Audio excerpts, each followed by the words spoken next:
The basic idea is we build transmission underground along existing right-of-ways, such as interstates, railroads, transmission, so on. The idea is, for example, this is an interstate highway system.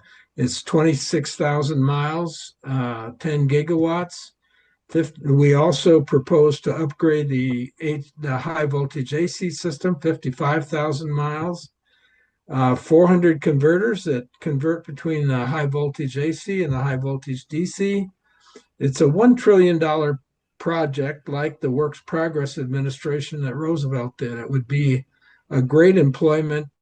The idea is start building now and have it done by 2040 with a public-private partnership.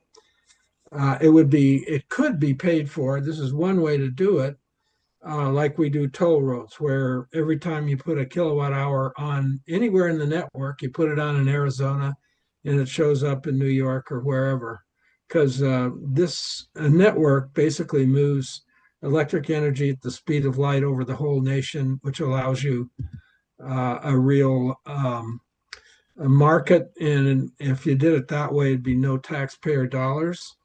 My personal expertise on this is I was running a laboratory with 550 employees, and we did 7 years of simulations of wind and solar and natural gas and coal and nuclear. Turned out the best system, like you're seeing in these simulations, was wind, solar, and natural gas. We published that in Nature Climate Change, and it was rated in the very top in public impact. The real key on this is that it's crucial for U.S. future for national security, economic growth, and competitive leadership.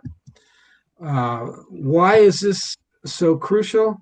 Well, the real deal is that wind and solar are now the cheapest form of energy, and there's really good reason to believe it'll be as low as 1 cent per kilowatt hour for solar by the 2040s. And natural gas is going up. It'll probably be 6 or 7 times as much. Nuclear, even the best, small reactors, they're talking about 7 or 8 times as much as wind and solar. So what our study showed is how to solve the intermittency. There's other problems in that by mid-century, almost all the energy will be in the West. Everybody laughs at California because their energy prices are twice as high as the rest of the country. When we go to a distributed energy system, the whole Eastern U.S., 65% of the people will be paying twice as much as the West. National security is really crucial. Russian drones destroyed much of Ukraine's power lines in about 20% of them in one day, actually. It's just a drone goes and cuts the line. And it isn't just, nation states that can do this.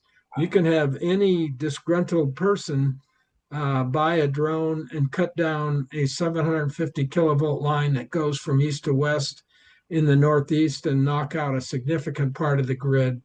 Furthermore, these big forest fires, like in LA and the Paradise Fire that killed 80 people in Northern California, these are becoming more common because of climate change, and a lot of them, those two at least, are started by above ground power lines. We want to go below power lines.